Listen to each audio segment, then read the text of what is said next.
So this is the Nespresso Peanut and Sesame Coffee. I got it in one of my Nespresso advent calendars, and I said I would try it for you and see what it's like. So here we go.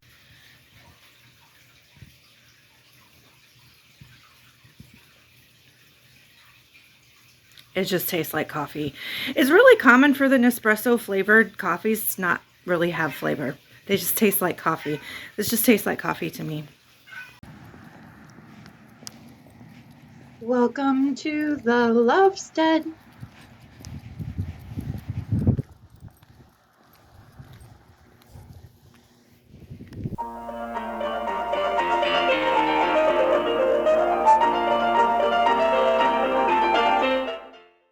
Hello vlog. It's Monday, March 2nd.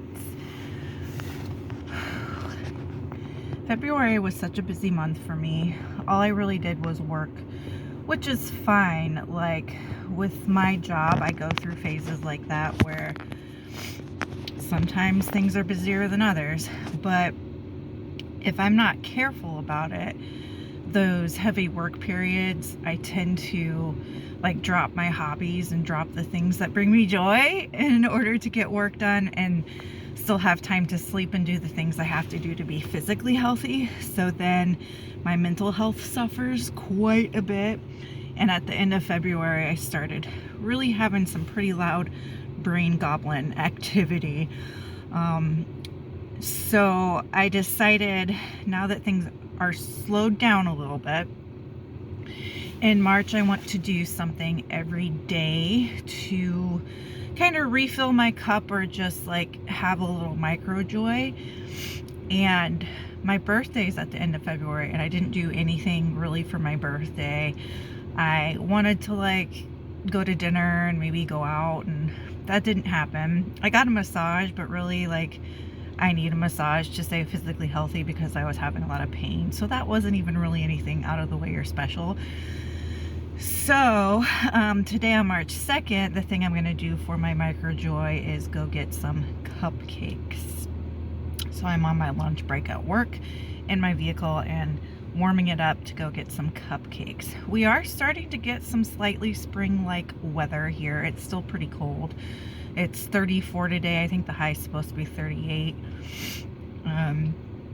Which I love cold weather, so the longer spring stays cold, the happier I am. But I know other people really don't like winter, but I love winter. It's my favorite. I feel the best in the winter. Spring allergies are rough for me. I do want to start garden planting, so I think that can be something I do a couple days this month for my little micro joy. But I wanted to share that in the vlog so it can be a way to kind of hold me accountable.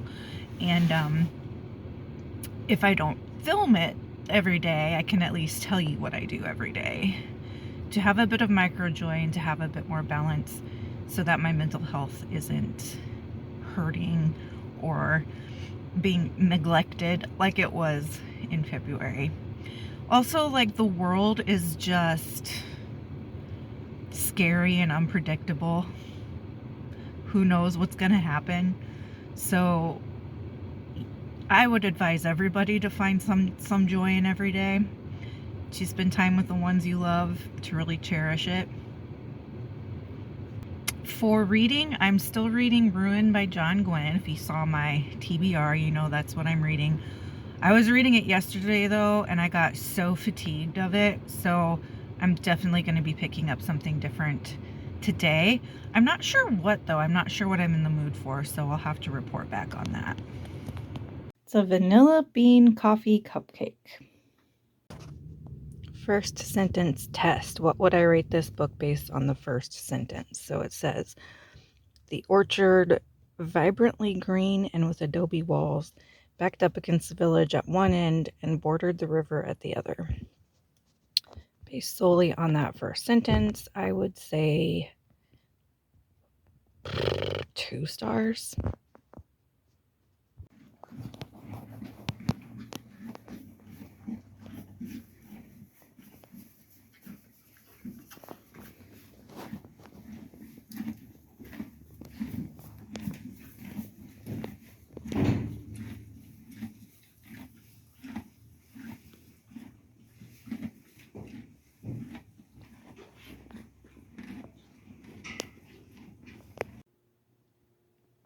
Happy Harry Styles Eve if you celebrate.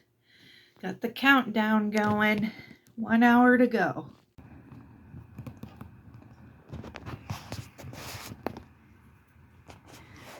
We're getting our first major thunderstorm of the season.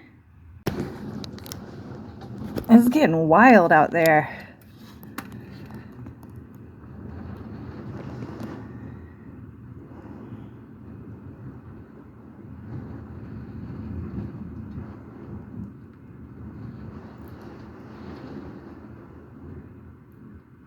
Yeah, we're getting a pretty bad storm here. Friday, March 6th. I just think Mother Nature's celebrating Harry Styles' new album. Personally. I'm still processing the album. I am still thinking about it and trying to form coherent thoughts other than I loved it, but I heard so many little musical Easter eggs of like our pop divas through history. Like there's one song that sounds a little Bowie. I think Are You Listening Now sounds a little Bowie. I think Dance No More sounds a little Michael Jackson. I think there's a little Prince. I think there's a little Madonna. Yeah, still processing and forming thoughts though.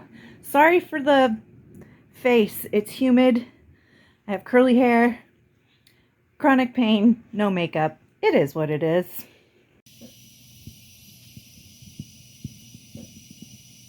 Miss Katie. Miss Katie.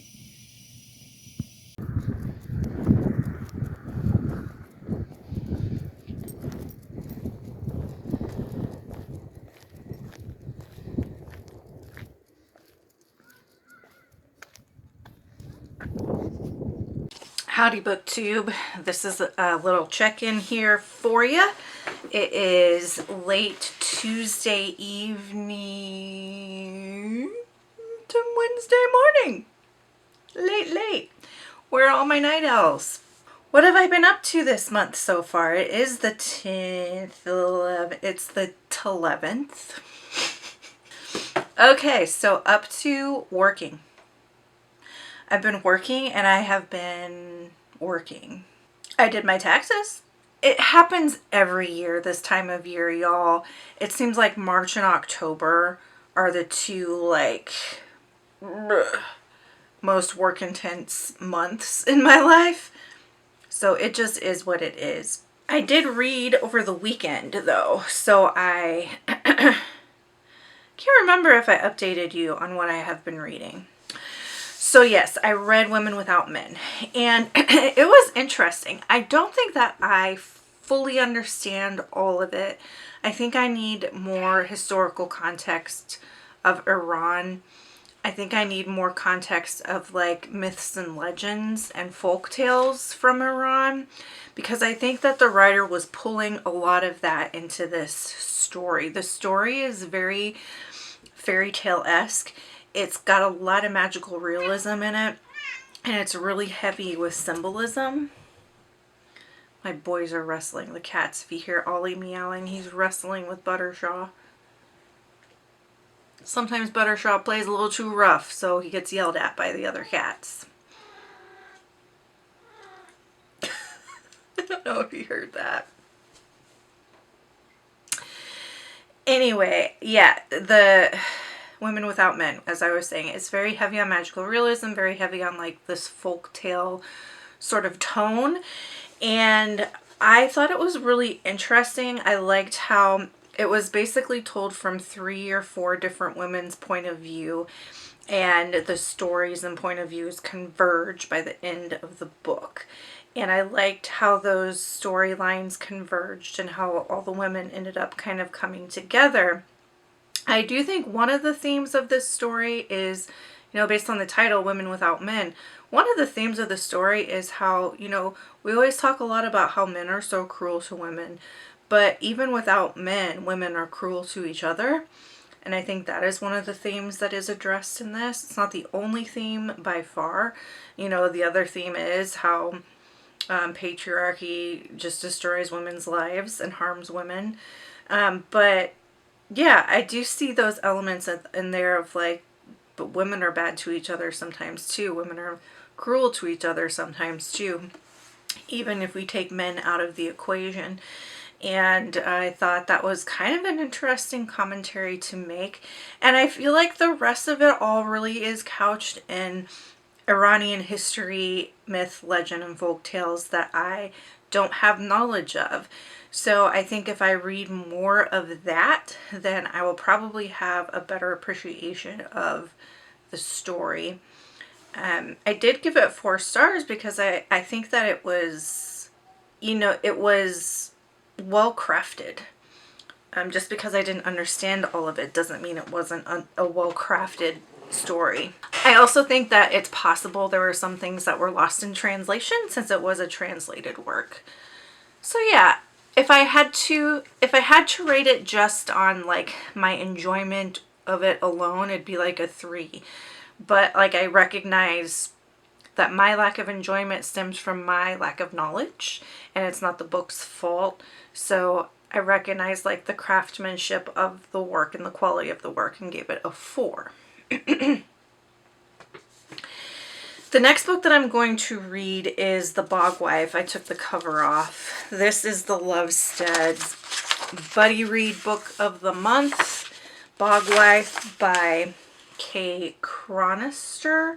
I'm not going to read you the description because I've done that several times in like my TBR and stuff like that.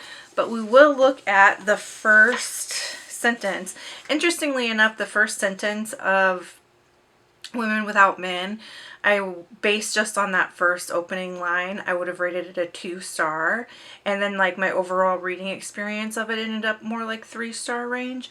So it's really interesting to me how kind of spot on these ratings are based on the first line. And I also am wondering, like, am I setting myself up with some bias by thinking about if I could rate this just on the first line? I don't think I am, because I think that the first line can sometimes be pretty meaningless in the grand scope of the whole story. I just think it's a fun exercise, so I don't think I'm doing that where I'm like giving myself a preconceived expectation of a rating that I'm trying to read into. If that makes sense. I don't know if that's making any sense. It's very late. It's very late. I need sleep. Okay, so here is the first line of The Bog Wife by Kay Chronister. It says, on winter nights they burned heavy bundles of dried peat in the hearth and inhaled the scent of sacred ground burning. Oh, of sacred ground. So the peat is sacred ground? Okay. So on winter nights they burned heavy bundles of dried peat in the hearth and inhaled the scent of sacred ground burning, while their father paced the length of the room, reciting the history of the Hattersley Compact. Okay, based on that alone, 3.5. What about you? What would you predict the rating to be based on that sentence alone? Let me know.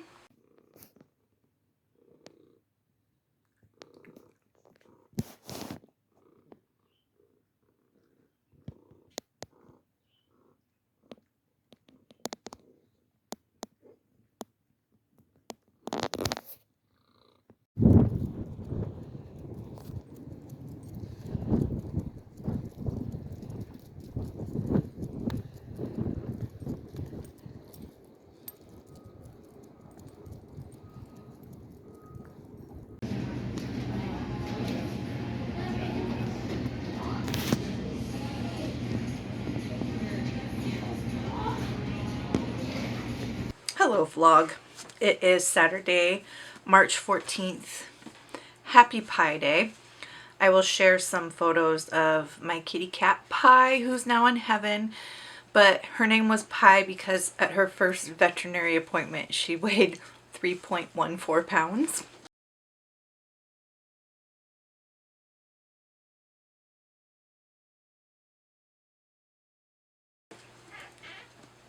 So we celebrate Pie on Pie Day. Anyway, reading update. The Bog Wife. I've read like 3 chapters of this so far, and I am having trouble getting into it. Something about the writing style, I think, just isn't really working for me. I'm going to keep going. I'll give it at least 75 pages because I'm only like 25 pages in. So I will give it at least 75 pages, but this might end up being a DNF just because the writing style isn't working for me so far. But we'll see. I also want to do a little book haul for you. I got a package from Sherry that I want to share with you, but it's downstairs. So that will have to wait. But I got this cute mug from Cajun. It says, "It's a cozy day. Coffee Cat's in my favorite book," and then it has my name, Jessica, and Mr. Buttershaw is on it. And there were two that came in the mail. So there was this one that has like the pink, and then one that's got the same print on it, only it's got like a teal. And they're so cute. Isn't it cute?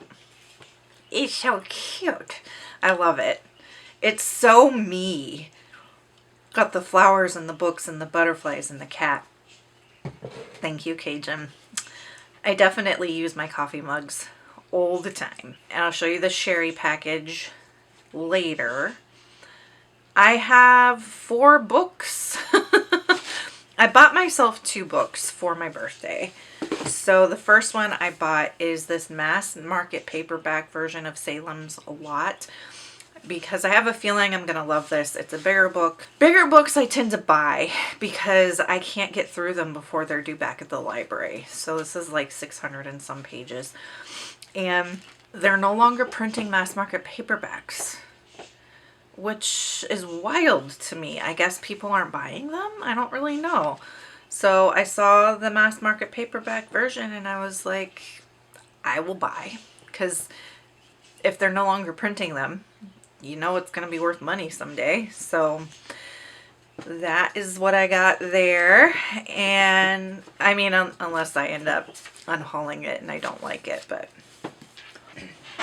the other book that I got myself is the last in the Faithful and the Fallen series, which is Wrath by John Gwynne. My library doesn't have these. They're super long books, so I just buy them. And I've been reading this with my friend Amy over on her Discord, which is Amy at Amy Harbert and Pages here on Booktube. She's been doing a read along. Everybody else is done with this series already. I'm still like 60% of the way through book 3, which is Ruin. Haven't made progress on that. I've been in a bit of a reading slump, I'll be honest. I read some really good books in February, and then the Bog Witch kind of not clicking with me has made me not want to read at all. So hopefully I get over that soon, because I'm feeling a little bit slumpy. So those are the 2 books I got for my birthday, Salem's Lot and Wrath, that I bought myself. And then I have a little free library on the route where I walk Maggie. And so I have been taking books that aren't selling well on my Pango and putting them in the little free library. And I got 2 that I picked up from the little free library. So the first one is Project Hail Mary by Andy Weir. This is a sci-fi. I think it's a standalone sci-fi, so it will work well for the sci-fi project that I'm doing this year. And this is like a brand new book. I can't believe that someone just dropped it in the little free library.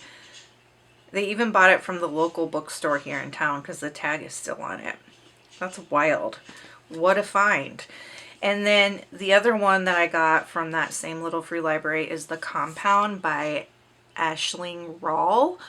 This was one that was in one of my new release videos that I want to get to. It's also a sci-fi. So somebody in the neighborhood must be a sci-fi fan. So I can read this as well. I believe it's sci-fi. Yeah, and it's an Irish writer too, which is exciting. Yeah, like a dystopian sci-fi. Maybe a thriller. I can't really tell. I'll have to do a little research on it. But it sounds really good. So those were my little free library hauls.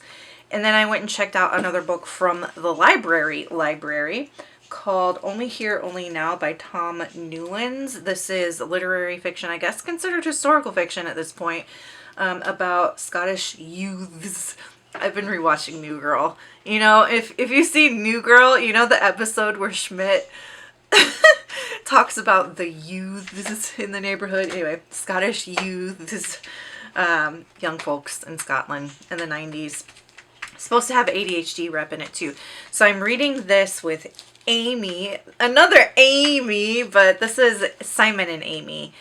And I'll link you to their channel below, their Discord. They're hosting this as the book to read for March and April. So I have plenty of time to read this yet, but it sounded really good. And yeah, I am down to read this. I might not get to it until closer to April because of how slumpy I am right now with my reading. Hopefully I can kick it into gear here and actually get some things read so I have something to talk to you about. But yeah, I did start a rewatch of New Girl, which stars Zooey Deschanel, and I forget every other actor's name. But it's super cute and super funny. Oddly enough, I identify as kind of a combination of Nick and Jessica. Are there any New Girl fans here? Tell me your favorite character from New Girl in the comments below, please.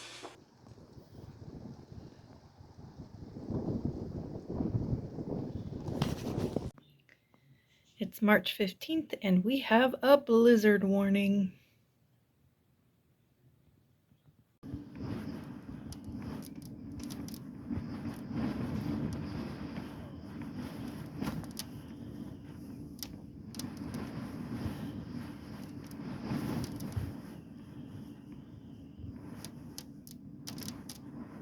Here's the other mug that came with Cajun's gift. It's got the teal. I love the teal. But yeah, it's the same print, just different color. So it's so cute. I just love it.